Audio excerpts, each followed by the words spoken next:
سلام، من محسنم و اینجا سیاره ریاضی. امروز هم قراره یه سفر دیگه به این سیاره داشته باشیم تا یه تکنیک جالب درباره محاسبه درصدهایی بگیم که آخرشون 5 داره. توی ویدیو قبلی ما رفتیم سراغ درصدهایی که مضرب 10 بودن، مثلا 10% یا 40% و یه تکنیک محاسبه سریع برای اینا گفتم. اگه هنوز اون ویدیو رو ندیدی من لینکش رو این بالا میذارم، اول اون ویدیو رو ببین. پس تو این ویدیو ما میریم سراغ درصدهایی که آخرشون 5 دارن. توی ویدیوی بعدی ما میریم سراغ اعداد پیچیده‌تر، مثلا محاسبه 46%. میبینید اینجا دیگه نه آخرش 5 داره و نه مضرب 10. برای اینکه این ترفند رو بهتر متوجه بشیم ما باید بریم سراغ یه سری درصدهای خاص و از این درصدهای خاص کمک بگیریم. اون درصدها چی هن؟ مثلا 100%. 100% یک عدد خود اون عدد میشه. 100% 80 میشه خود 80.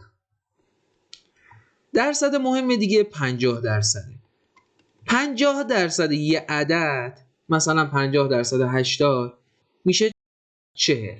درصد مهم بعدی چیه؟ 25%. 25% یک عدد مثل 80 میشه 1/4 اون عدد. پس کافیه اون عدد رو تقسیم بر 4 کنی که مثلا 80 تقسیم بر 4 میشه 20. درصد مهم بعدی 10% که از این به بعد خیلی ازش استفاده میکنیم. 10% یک عدد میشه چی؟ تقسیم بر 10ش کن. یعنی اگه صفر داره صفرشو بردار، اگه صفر نداشت ممیز بذار، چون اینجا صفر داره میشه 8. و درصد کاربردی بعدی 5% که 5% 80 نصف 10% که میشه چقدر؟ 4. پس برای محاسبه 5% کافیه مثلا من یه ممیز بذارم یا یه صفر رو خط بزنم تقسیم بر 2 کنم. این شد محاسبه 5%. حالا بریم سراغ محاسبه این عبارت. اگه همچین عبارتی بهمون دادن و یه درصدی که مضرب 5 داشت، من میتونم این درصد رو باز کنم. یعنی چی؟ یعنی بگم 15% من از چی تشکیل شده؟ میدونم 15% از یه 10% به علاوه 5% تشکیل شده. پس کافیه من بیام 10% این عدد رو به دست بیارم، تقسیم بر 2 کنم که 5% هم به دست بیاد، با هم دیگه جمع کنم. بنابراین برای 80 10%ش میشه 8، 5%ش هم گفتم اینو نصف کن میشه 4 که باید اینا رو با هم جمع کنیم میشه 12. پس جواب این عبارت میشه 12. به همین صورت یه بار دیگه این تکنیک رو بگم. برای این تکنیک من باید از یه درصدهای خاص استفاده کنم. این درصدها رو من براتون نوشتم. کافیه ببینین اون عددی که اون درصدی که گفته از کدوم از اینا تشکیل شده. بعد باز کنید سریع از اینا حساب کنید. مثلا 55% شما میتونید بگید 50% به علاوه 5% یا 75% که میتونید بگید 50% به علاوه 25% یا یه تکنیک دیگه استفاده کنید. بگین 100% منهای 25%. چرا؟ چون 100% منهای 25% میشه همون 75%. بریم چند تا مثال دیگه حل کنیم.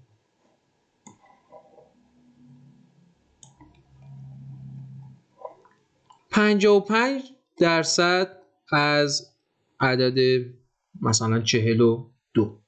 خیلی سریع باید ببینیم 55 رو چطوری میتونیم بنویسیم. من 55 رو میتونم بنویسم 50% به علاوه 5%. 50% نصف این عدد بود. اینو نصف کن که میشه چقدر؟ 21.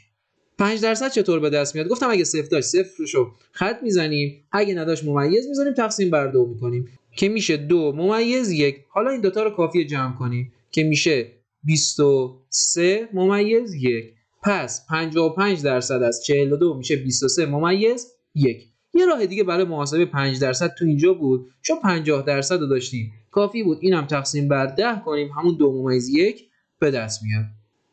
بریم یه مثال دیگه. 95% از 720. برای به دست آوردن این عبارت ما باید ببینم 95 چی تشکیل شده. یعنی میتونم بگم 50 به علاوه 40 به علاوه 5. اما برای حل این خیلی راحت‌تر میتونیم انجام بدیم.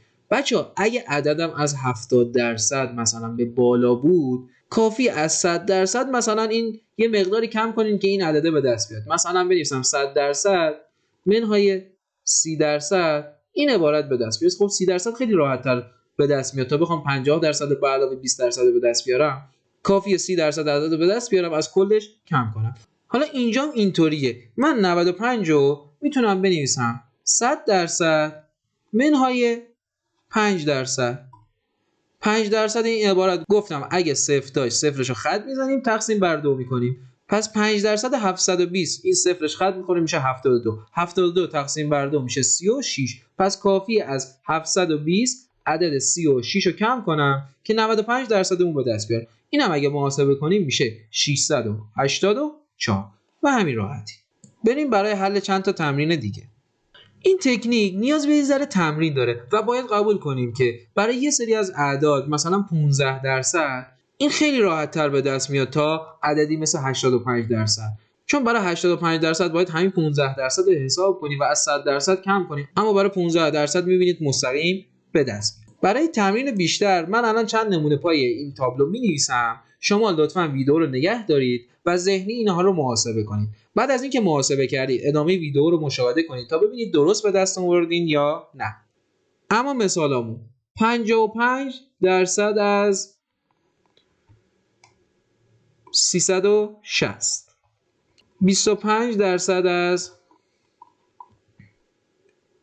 840 و 85% از 620. اینجا اون لحظه است که شما باید ویدیو رو نگه دارید و اینا رو ذهنی حل کنید و بعد با هم دیگه بررسی کنید. اما بریم سراغ بررسی اینا.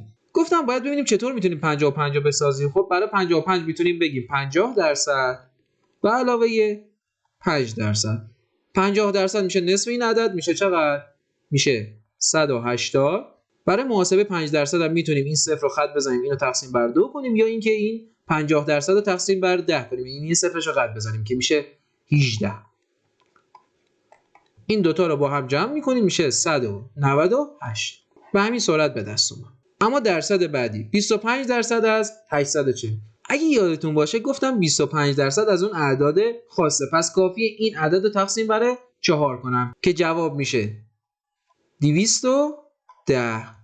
این یه دونه آخرم مثل همیشه حل نمی‌کنم و ازتون میخوام به عنوان تمرین جوابشو داخل کامنت ها برام بنویسید. من تمام کامنت ها رو میخونم، پس اگه نظری داشتی یا سوالی داشتی حتما بپرس. و در آخر هم میخوام یادآوری کنم اگه هنوز کانال ما رو سابسکرایب نکردی لطفا سابسکرایب کن و اون زنگوله رو بزن تا اولین نفری باشه که این ویدیوها رو میبینی.